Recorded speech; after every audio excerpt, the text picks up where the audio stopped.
dipersilakan Dr. Kelvin Lee Huan, Yang Berhormat Bandar Kuching. Did I mention your name right? Sorry? Did I mention your name right? Perfectly. Right, thank you. Terima kasih. Selamat Proceed pagi. then. Selamat pagi, salam sejahtera. Sebelum saya bermula, izinkan saya membuka dengan sekerat pantun.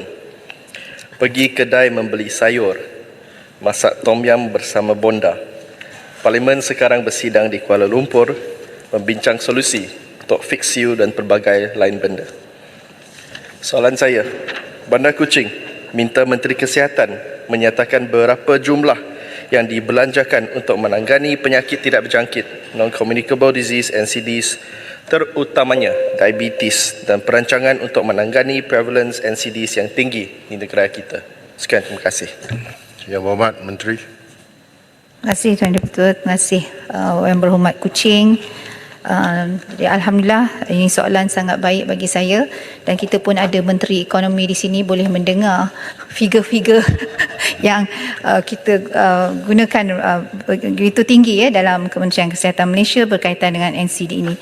Tuan Dipertua, kajian daripada National Health and Mobility Survey 2019 mendapati 50% daripada penduduk Malaysia mengidap sekurang-kurangnya satu penyakit tidak berjangkit, iaitu NCD. Ini termasuklah tekanan darah tinggi, kencing manis dan juga kolesterol yang tinggi atau hyperkolesterolemia.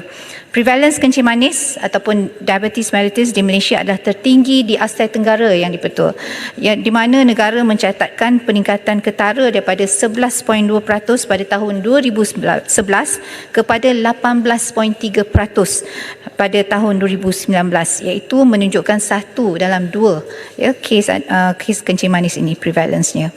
Kencing manis menyebabkan pelbagai komplikasi kepada pengidapnya.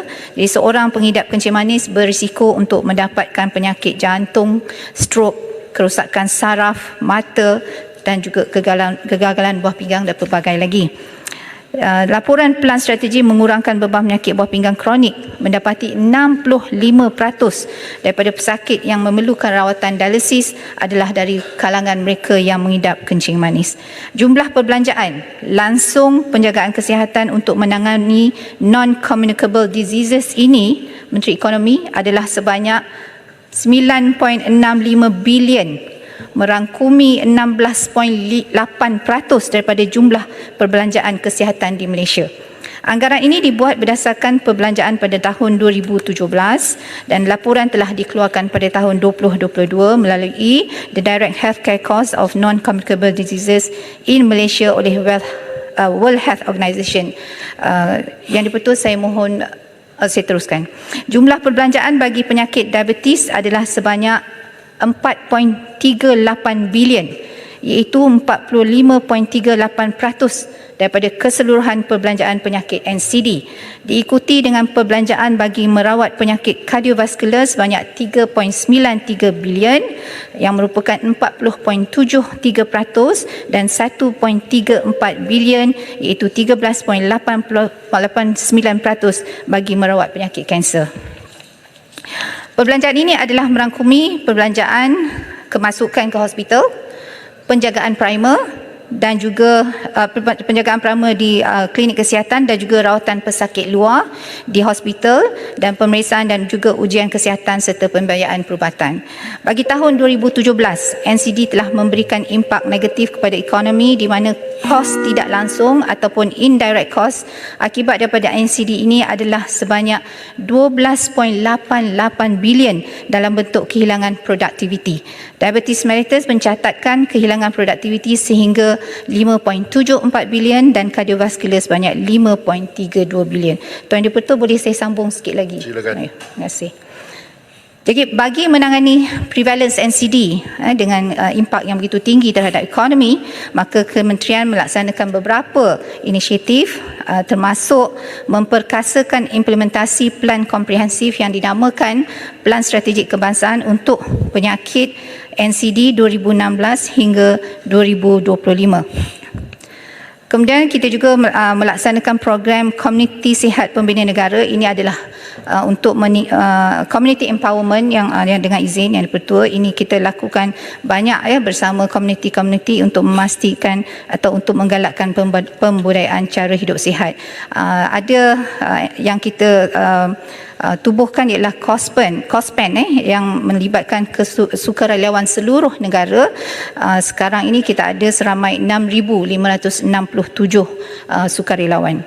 Kita juga melaksanakan advokasi, iaitu melaksanakan aktiviti advokasi, dan ini dilaksanakan melalui pelbagai medium yang dilakukan secara berterusan di peringkat komuniti juga. Kemudian kita juga memperkukuhkan aktiviti saringan kesihatan. Yang ini sebab tu saya minta semua ahli-ahli Dewan Undangan, ahli-ahli Parlimen untuk memastikan pergi membuat saringan. Saya dapat tahu ada lagi yang belum membuat saringan kesihatan, dan silalah untuk kita mengelakkan siapa-siapa yang ada penyakit itu berdepan dengan komplikasi yang buruk. Kemudian kita juga ada aktiviti promosi daripada Agenda Nasional Malaysia Sihat yang ini kita laksanakan dalam masa 10 tahun 2020 hingga 2030. Yang ini kita mengambil pendekatan whole of nation yang melibatkan institusi pendidikan, tempat kerja, komuniti dan juga fasiliti kesihatan. Yang terakhir, kita menaikkan duty excise terhadap minuman bergula atau ready to drink, di mana cukai duty excise kepada minuman bergula atau sugar sweetened beverages telah kita mulakan sebenarnya sejak 2019 pada kadar 40 sen seliter. Seperti pengumuman Yang Amat Berhormat Perdana Menteri pada Belanjawan 2024, pada 13 Oktober yang lalu, kerajaan telah meningkatkan lagi kadar tersebut kepada 50 sen seliter.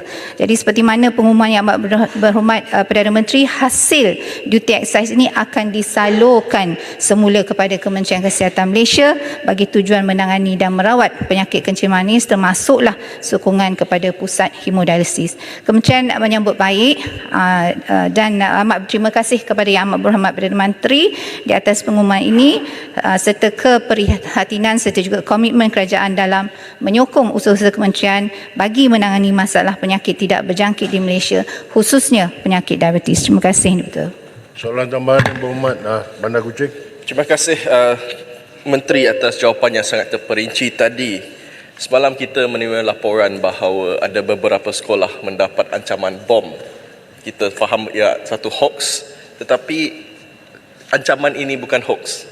It is a time bomb, dan jika tidak ditangani dengan baik ia akan meletup dan kesan agak negatif dan buruk kepada negara. Saya nak tanya, apakah usaha seterusnya yang akan dilakukan oleh KKM bagi meningkatkan kesedaran awam tentang bahayanya pengambilan gula secara berlebihan? Kita tahu bahawa kadar diabetes kita sangat tinggi, malah kita we are the sweetest nation in Asia. Tapi kita tak patut bangga dengan statistik tersebut. Minta jawab. Sekian, terima kasih. Yang Berhormat Menteri. Terima kasih Yang Berhormat. Jadi untuk menjawab soalan itu, sebenarnya saya juga nak menyatakan bahawa Kementerian Kesihatan Malaysia akan melancarkan satu plan yang kita panggil Plan Advokasi Gula dalam masa yang terdekat ini, insyaAllah. Dan ini adalah sebagai satu usaha untuk menangani penyakit tidak berjangkit, terutamanya kencing manis ataupun diabetik. Dan plan ini sebenarnya kita meliputi semua peringkat umur Yang Berhormat, dan kita mulakan daripada peringkat kanak-kanak lagi di prasekolah, juga di sekolah rendah, dan juga IPTA dan IPTS, golongan dewasa sudah tentunya di tempat kerja dan juga warga emas. Pelan ini kita libatkan NGO juga, Persatuan Ibu Bapa, ketua-ketua kampung, juga pejabat DUN dan pejabat parlimen. Jadi saya mohon juga kerjasama daripada semua ahli parlimen untuk sama-sama kita menjadikan negara kita kurang sweet kurang manis. Jadi kementerian juga sedang dalam fasa akhir sesi libat urus bersama Persatuan Penjaja.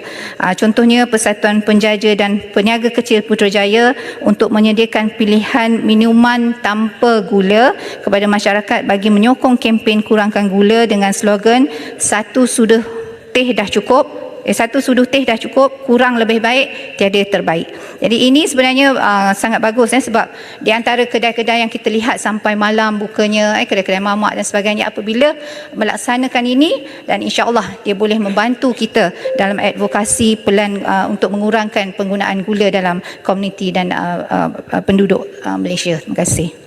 Yang Berhormat Kuala Langat, silakan. Terima kasih Tuan Speaker. Diabetes adalah salah satu contoh dari non-communicable disease yang kita bincangkan ini.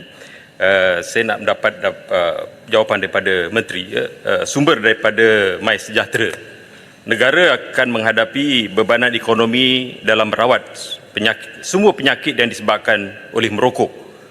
Kos untuk merawat hanya 3 penyakit yang disebabkan oleh penggunaan merokok, kanser paru-paru, serangan jantung dan penyakit paru-paru obstruktif kronik, akan mencapai 8.77 bilion pada menjelang tahun 2030. Bebangan kewangan ini juga turut dikongsi dengan kos merawat penyakit yang disebabkan oleh penyakit rokok elektronik dan vaping, seperti penyakit paru-paru berkaitan penggunaan e-rokok dan e-wali, dengan kos yang dijangka mencapai 369 juta menjelang 2030. Adakah penyakit-penyakit yang disebutkan tadi akibat merokok ini hanya sekadar andaian ataupun ada bukti-bukti saintifik, klinikal yang menunjukkan bahawa ini akibat daripada merokok, dan apakah kos yang kita terpaksa tanggung setiap tahun disebabkan oleh penyakit-penyakit ini, selain daripada unjuran 2030 tadi. Mungkin boleh dijawab oleh Menteri. Terima kasih. Yang Berhormat Menteri. Terima kasih Yang Berhormat. Saya sekali lagi saya yakin Yang Berhormat sebenarnya tahu jawapannya. Yang Berhormat seorang doktor, dan sebenarnya memanglah saya pun semalam saya telah keluarkan satu kenyataan, dan kita memang tahu bahawa secara saintifik telah terbukti bahawa penyakit-penyakit yang Berhormat sebut tadi memanglah betul, itu adalah penyakit-penyakit yang telah kita lihat prevalensinya agak tinggi dan diakibatkan juga oleh aktiviti ataupun merokok tadilah, dan sebenarnya jumlah kalau kita tengok pada tahun 2022, kos yang telah digunakan untuk menangani penyakit yang berkaitan dengan produk merokok ini adalah lebih daripada 6 bilion, satu juga angka yang sangat tinggi, dan insya-Allah oleh kerana itu saya berkali-kali sebut insya-Allah kita akan menyelesaikan isu ini, dan kita akan dalam sebelum berakhirnya sesi parlimen pada kali ini kita akan membentangkan rang undang-undang kawalan produk merokok, insya-Allah. Doakan mudah-mudahan perkara ini akan selesai dengan cepat dan kita boleh terus move forward bagaimana caranya untuk kita menjadikan negara kita sebagai negara yang bebas merokok, insya-Allah.